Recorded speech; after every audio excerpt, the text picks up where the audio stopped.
Bismillahirrahmanirrahim. Assalamualaikum warahmatullahi wabarakatuh.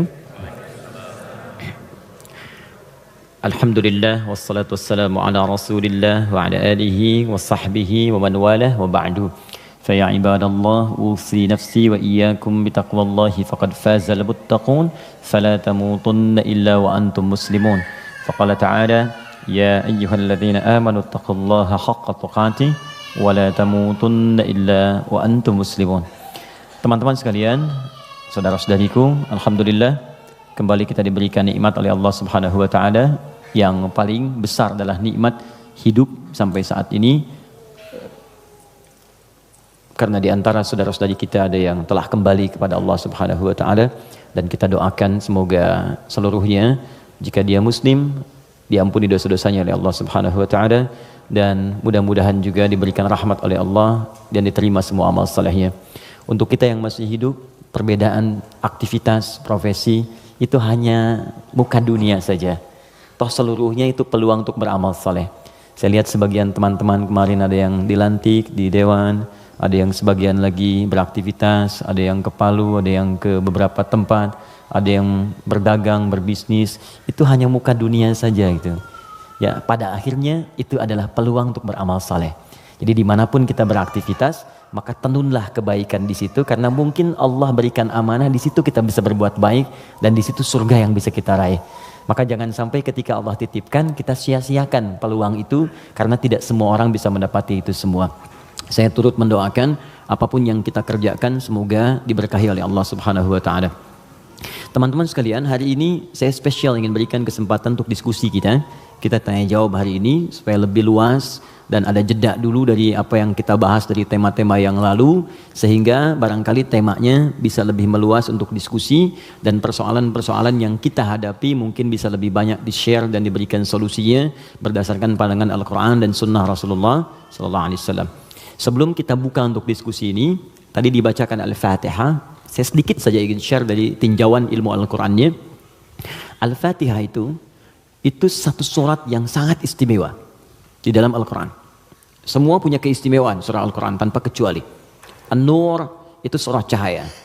Jadi kalau teman-teman ingin dibimbing oleh Allah punya cahaya dalam hidup, ya cahaya dalam berperilaku, bagaimana Allah membimbing kita supaya pandangan kita dapat bimbingan dari Allah, pendengaran dapat bimbingan. Itu ada 10 bimbingan utama di surah An-Nur. Ada cahaya di alam kubur, itu surah Al-Mulk. Orang yang biasa senang baca surah Al-Mulk, nanti itu diberikan cahaya ketika dia masuk di alam kuburnya. Silakan kalau nggak percaya buktikan rajin Al-Mulk, nanti saat masuk ke alam kubur akan terasa gitu. Kemudian ada lagi yang saat di hari kiamat, surah Al-Baqarah dengan Ali Imran. Al-Baqarah, Ali Imran itu spesial, dia bisa jadi pelindung saat ketegangan hisab. Ada yang suasana tegang, orang udah nggak peduli, yang penting pengen dihisab aja. Ya, nanti ada 7 golongan santai aja, tapi di tenda besar. Santai. Ya, sab'atun yadhilluhumullahu fi dhillin yauma la dhilla illa dhilluh. Ada 7 golongan yang saat di hari kiamat tenang aja mendapat naungan Allah, saat semua umumnya orang gelisah. 7 golongan ini ada al-imamul adil, imam yang adil.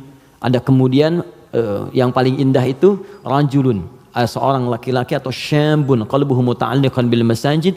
Ada orang yang lekat dengan rumah Allah. Jadi pengennya tuh ke masjid, pengen baca Quran di masjid, pengen itikaf. Ada syabani yatahabbani fillah, 2 orang yang bersahabat karena Allah. Cari sahabat-sahabat yang dekat tuh bisa saling mengingatkan, itu bersahabat sampai ke surga nantinya. Ada hadisnya.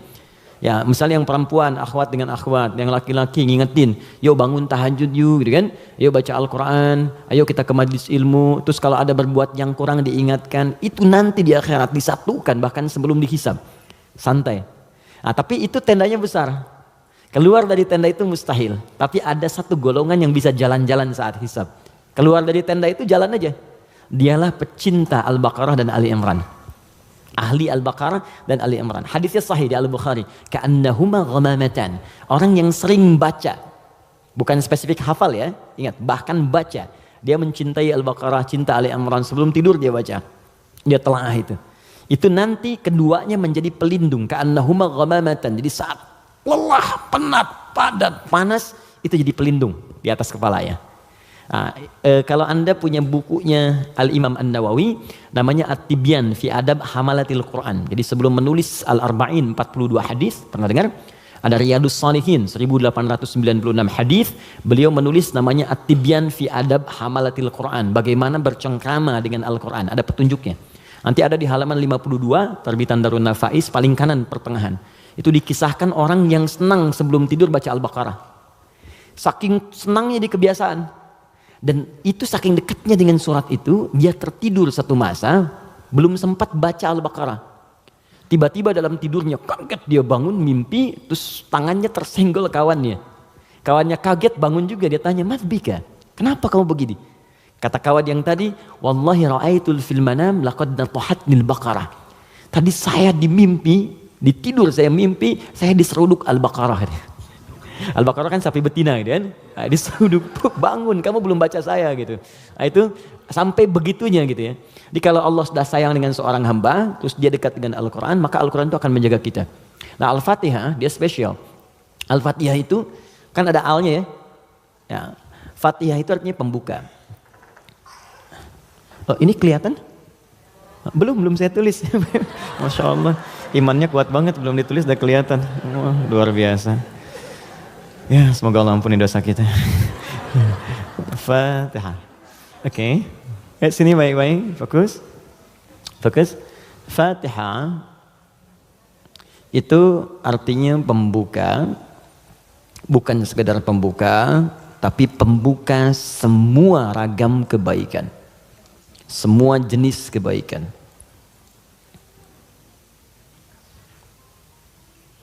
Nah, sebelum ada kalimat Fatihah ini masuk alif lam. Kalau kita belajar gramatikal bahasa Arab di ilmu nahwu khususnya, ya ilmu nahwu. Jadi ada 4 turunan bahasa Arab itu. Jadi ada nahwu, ada sharaf, kemudian sharaf 12 turunannya, ada balaghah 3 turunannya. Ada ma'ani, bayan, badi'ah.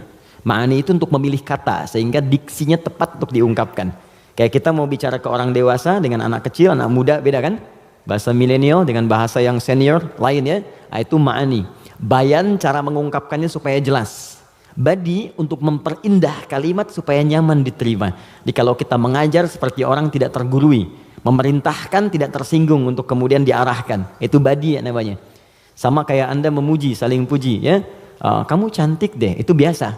Tapi kalau kita katakan rembulan pun kalah oleh pesonamu saat ini, itu badi namanya. Silakan bikin status. Arud.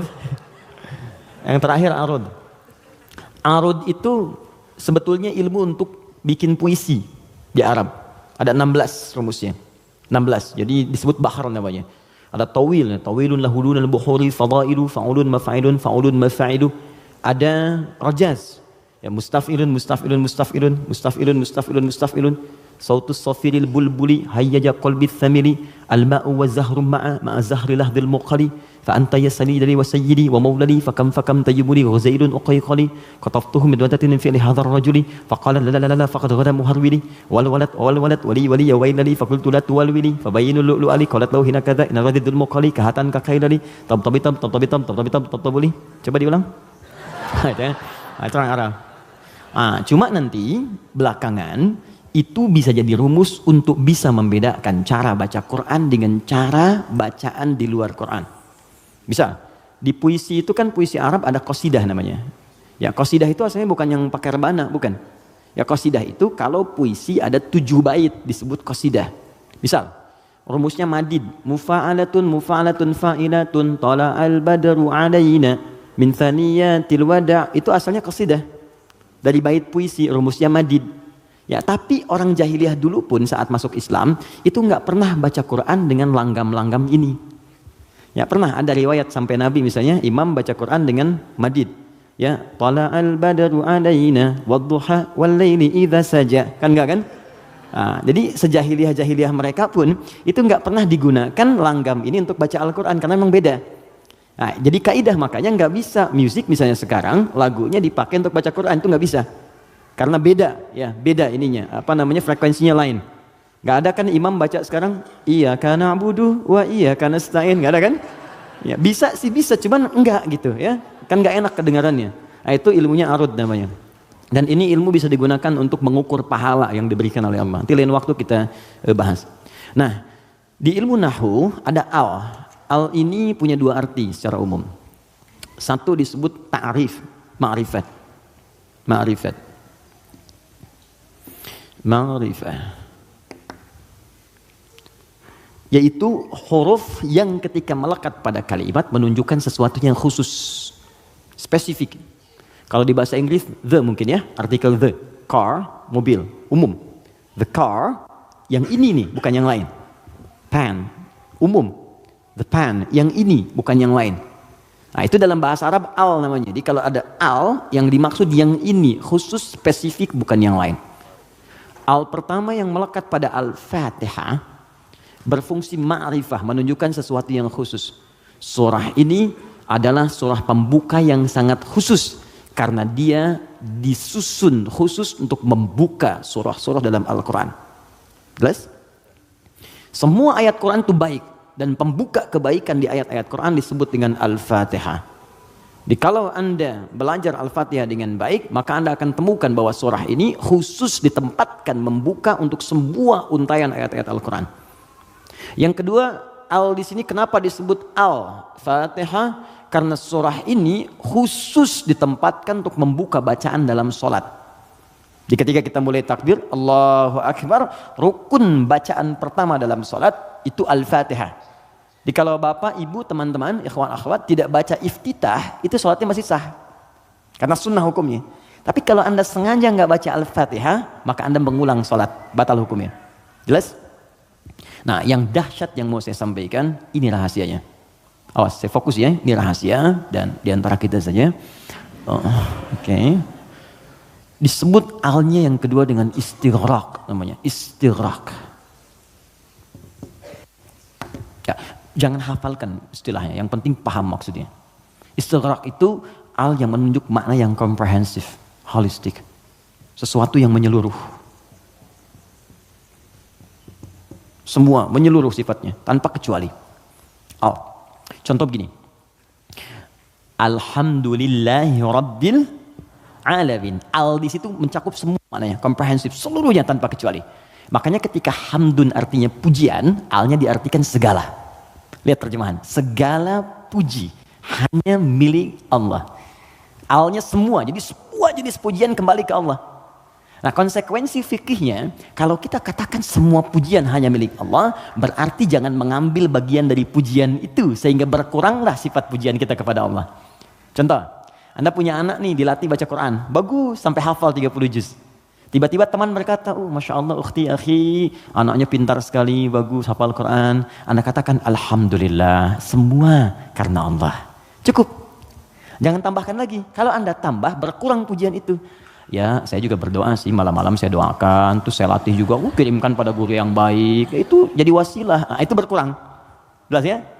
Anda sakit, kemudian ke rumah sakit, terus kaki sudah mulai agak baik, teman-teman nengok, gimana kondisinya bro?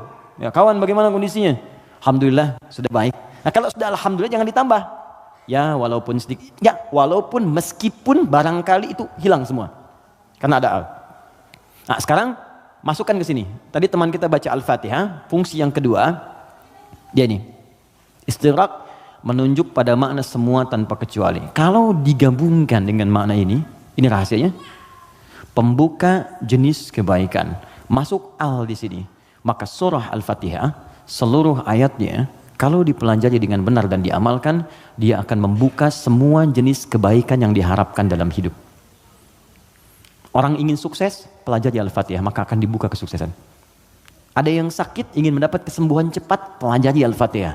Di situ ada rahasia bagaimana mendapatkan kesembuhan cepat dari Allah. Orang ingin rezeki, ingin ilmu, pelajari Al-Fatihah. Maka di situ ada nilai-nilai kebaikan yang cepat dibuka. Makanya satu-satunya surah dalam Al-Quran yang banyak namanya, sesuai dengan objek kebaikannya hanya Al-Fatihah. Dia disebut Asy-Syifa, karena di dalamnya ada kandungan untuk mempercepat datangnya kesembuhan dari Allah.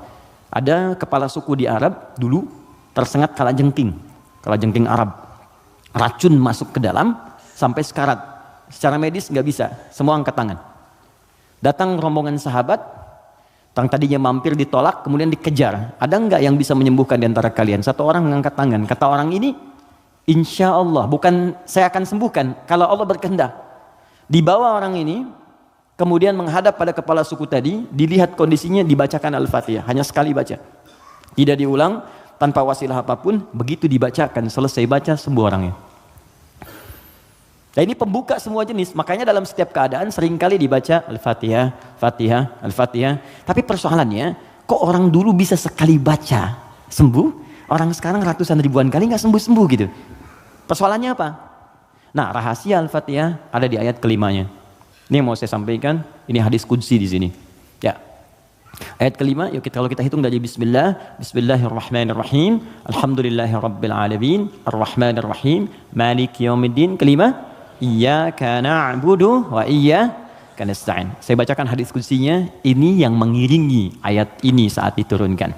An Abi Hurairah radhiyallahu taala anhu qala, dari riwayat sahabat Abu Hurairah, semoga Allah meridhai kepadanya, qala Rasulullah SAW, saya mendengar Rasulullah SAW berkata, qala Allahu azza wa jalla, kata Nabi, saya mendengar Allah menyampaikan di hadis qudsi, qasamtu shalat baini wa baina abdi, saya bagi salat kepada dua bagian antara aku dengan hambaku, wali abdi ma sa'al, dan kalau hambaku benar menunaikan tugasnya, maka aku akan kabulkan apapun yang ia minta pada saat itu. Nah, ketika menyebut kalimat salat, ternyata yang disebut Al-Fatihah. Idza qala al-'abdu, jika seorang hamba benar membaca alhamdulillahi rabbil alamin, qala Allahu azza wa jalla, maka Allah akan menjawab, hamadani 'abdi, hambaku sedang memujiku sekarang. Idza qala al-'abdu ar-rahmanir rahim, jika seorang hamba berkata ar-rahmanir rahim, qala Allahu azza wa jalla, Allah menjawab, asna alayya 'abdi, hambaku sedang menyanjungku sekarang. Idza qala al-'abdu malik yaumiddin, jika hamba membaca malik yaumiddin, qala Allahu azza wa jalla majjadani 'abdi, maka Allah langsung menjawab, hambaku sedang mengagungkanku sekarang. Gini, maksud kalimat ini di pembuka yang 4 ini, kata para ahli hadis, salah satunya ingin memberikan gambaran kepada kita bahwa setiap beraktivitas, rasakan kita dipersaksikan oleh Allah. Itu poinnya. Saya ulang ya, kalau Anda ingin mendapatkan janji dari kemuliaan Al-Fatihah ini, maka rumus yang pertama, kata para pakar hadis, rasakan setiap kali kita berinteraksi, sekalipun hanya berkata itu, rasakan Allah mengawasi kita. Itu yang disebut ihsan namanya. Apa namanya? Ihsan. Itu ada di hadis Muslim, nomor hadis yang ke-8, paling kiri sebelah atas. Hadis Muslim. Nomor hadis yang ke-8. Di Al-Arba'in, nomor hadis yang kedua. Riwayat Umar bin Khattab. Ihsan an ta'budallaha ka'annaka tarah fa illam takun tarahu fa innahu yarak. Perhatikan baik-baik. Anda jadikan, kata Nabi, ini rumus cepatnya, kalau semua hidup ingin dimudahkan oleh Allah, semua ingin dibuka kebaikannya, maka pertama jadikan semua aktivitas kita sebagai ibadah. Itu poinnya.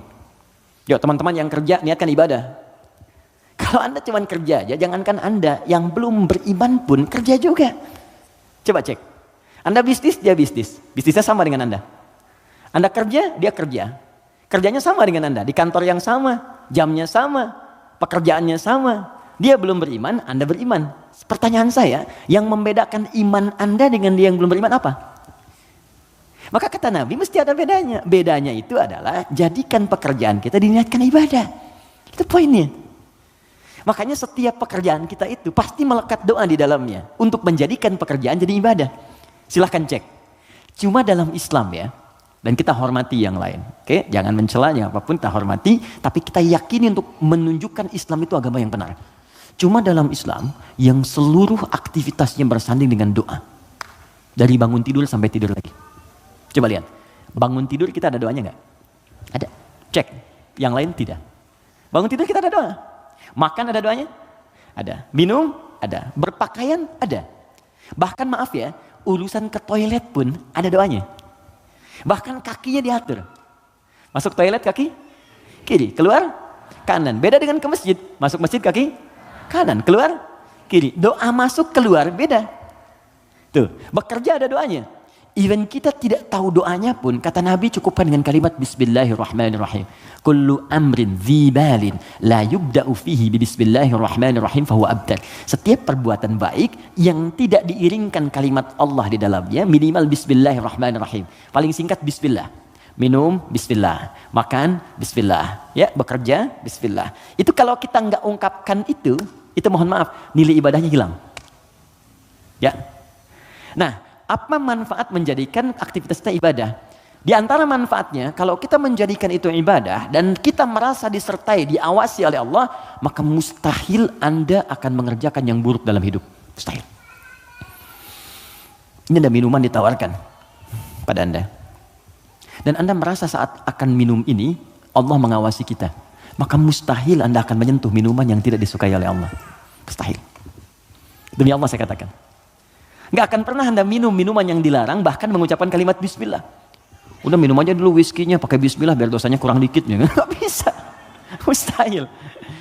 Nggak akan Anda sentuh. Pekerjaan juga begitu. Ya, kaki, tangan, teman-teman yang tugas di dewan nggak akan nyusun anggaran macam-macam. Kenapa? Karena merasa Allah lihat. Nggak mungkin Anda tanda tangan sesuatu sementara Anda merasa disaksikan Allah dan Anda tanda tangan pada yang buruk, mustahil. Oh, tapi kan fee-nya besar nih proyeknya. Allah menyaksikan kita. Atau saya istikharah dulu deh biar benar. Jelas ya? Nah, kalau kita merasa disaksikan Allah, kemudian kita berada di track yang benar untuk mengerjakan kebaikan. Jadi dari mulai kepala sampai kaki itu semua baik. Melihat baik, karena takut begitu melihat yang salah Allah lihat nih, malu. Mendengar baik, melangkah baik. Ketika kebaikan ini dijaga, maka terbukalah semua pintu kebaikan. Ini maksudnya. Maka ketika Anda jadikan ibadah, maka perhatikan kalimatnya. Idza qala al-'abdu, ketika hamba sampai pada kalimat iyyaka na'budu. Ya Allah, kepadamu saja, untukmu saja. Perhatikan cara menerjemahkannya. Kami beribadah. Maksudnya kami jadikan semua aktivitas kami sebagai ibadah hanya kepadamu saja. Salat kami hanya untukmu. Puasa kami hanya untukmu. Bekerja pun kami niatkan mendapat ridhamu. Tidur pun kami niatkan mendapat ridhamu. Makanya sebelum tidur kita ada doanya. Kan? Jika Anda benar mengucapkan kalimat ini, iyyaka na'budu, dan kita praktekkan dalam hidup, perhatikan. Wa iyyaka nasta'in. Ya Allah, saya seorang hamba yang pasti punya persoalan dan butuh pertolonganmu. Kalaupun saya punya masalah, pasti saya hanya akan minta kepadamu. Lihat jawabannya. Hadza baini wa baina abdi. Langsung dijawab oleh Allah tuntas. Ini perjanjian antara aku dengan hambaku.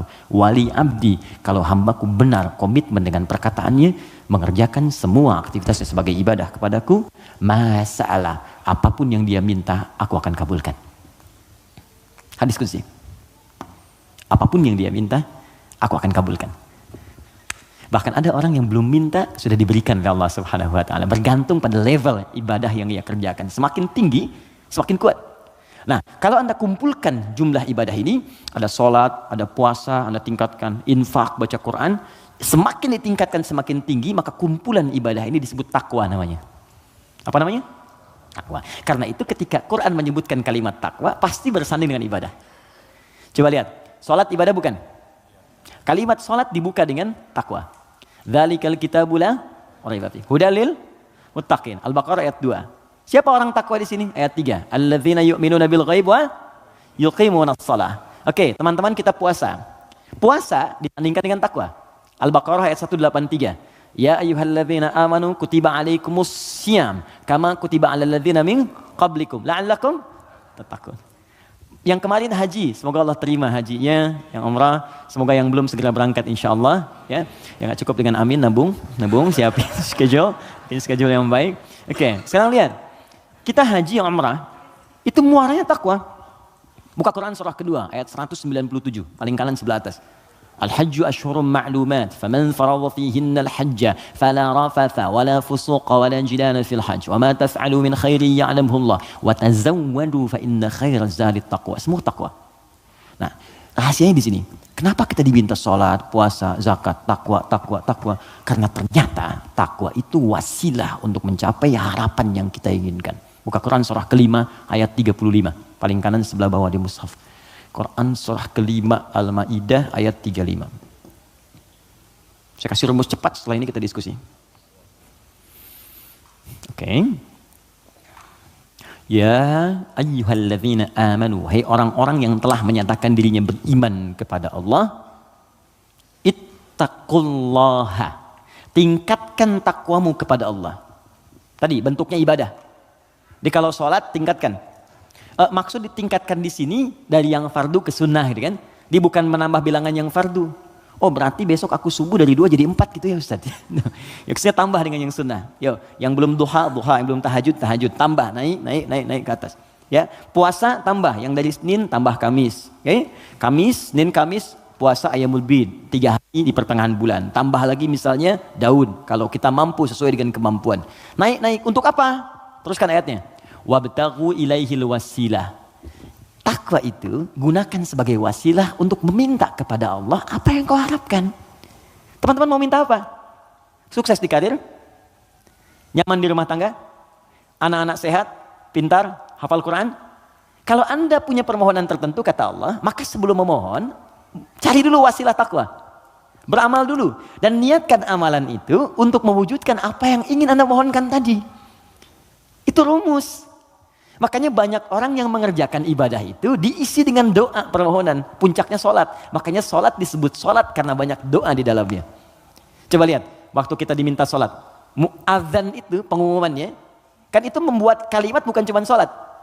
Saya tanya sebentar, yang pengen sukses boleh angkat tangan siapa? Oke. Yeah, it's happening. Oke, yang pengen bahagia? Baik. Yang pengen sukses tapi nggak bahagia? Pilih mana? Sukses tapi nggak bahagia atau bahagia nggak sukses? Tidak ada pilihan ketiga dan nggak usah milih. Ini saya satu dulu. Oke, kalau Anda ingin keduanya, sukses dan bahagia, namanya falah di bahasa Arab. Apa namanya? Falahun. Kalau Anda genggam itu, digenggam, dan nggak mau Anda lepas, maka disebut aflah namanya. Aflah. Oke, sekarang lihat sini. Teman-teman masih ingat setiap hari kita sholat kan? Sebelum kita sholat ada tanda waktu sholat telah tiba. Apa tandanya? Adzan. Yuk kita lihat suara adzan. Begitu Allahu Akbar sampai ke kalimat hayya 'alas shalah. Ayo sholat. Terus Anda bertanya, kenapa saya sholat ya Allah? Kata Allah, saya nggak butuh sholatmu. Kamu nggak sholat pun tidak akan menurunkan statusnya sebagai Tuhan. Cuman kamu butuh dengan sholat itu wasilah untuk minta kepadaku. Kamu sholat hayya 'alas shalah karena kamu ingin dapat falah. Maka dalam suara adzan setelah hayya 'alas shalah apa kalimatnya? Hayya 'alal falah. Kalau sudah digenggam itu aflah namanya. Kata Allah, orang beriman pasti menggenggam kesuksesan. Itu pasti. Jadi kalau orang beriman sukses itu nggak aneh. Yang aneh itu beriman tapi nggak sukses. Aneh itu. Pasti ada yang kurang menerapkan nilai keimanannya. Makanya Allah turunkan surat orang beriman yang sukses itu. Quran surah ke-23. Al-Mu'minun. Perhatikan pembuka ayatnya. Qad aflahal mu'minun. Aflah. Kata Allah, orang beriman itu semuanya tanpa kecuali pasti akan menggenggam kesuksesan dan kebahagiaan dalam hidupnya. Walaupun definisi sukses itu bisa beda-beda. Bagi si fulan ketika aku mencapai posisi ini, bagi yang lain di sini pun aku sudah sukses. Ya, bahagia juga bisa lain-lain. Ya, orang berkata minum kopi udah bahagia, minum teh bahagia, bahagia itu begini, bahagia itu seperti ini. Tapi Quran tuh memberikan yang pasti gitu. Karena semua manusia itu relatif. Kata Allah, kalau engkau ingin menggenggam kebahagiaan itu, maka ini amalannya. Alladzina hum fi salatihim khashi'un, salat. Alladzina hum lizakati fa'ilun, zakat. Karena itu ketika teman-teman saya, kita, Anda, kita semua diminta ibadah, maka cara berpikirnya jangan jadikan beban. Kalau jadi beban capek Anda. Suruh tahajud, capek malas. Tapi kalau cara berpikirnya adalah mendapatkan apa yang kita harapkan, nih Allah janjikan, dikabulkan doa, dikasih kemudahan. Kalau cara berpikirnya ke situ, maka kita akan semangat bahkan menunggu ibadah itu tiba waktunya. Jelas? Maka kalau teman-teman setiap kajian dengan ustadz manapun, siapapun, tadi ada yang bacakan Al-Fatihah seperti tadi, maka ingat-ingat, barangkali bukan Al-Fatihah yang dibacakan. Barangkali ada pengingat dari Allah, hey, dari sekian bacaan itu engkau bacakan 17 kali dalam sehari seumur hidup, maka berapa yang sudah engkau praktekkan? Apakah engkau merasa aku mengawasimu saat beraktivitas? Ataupun engkau merasa bahwa setiap ibadah itu bukan beban, tapi untuk mengabulkan apa yang engkau harapkan?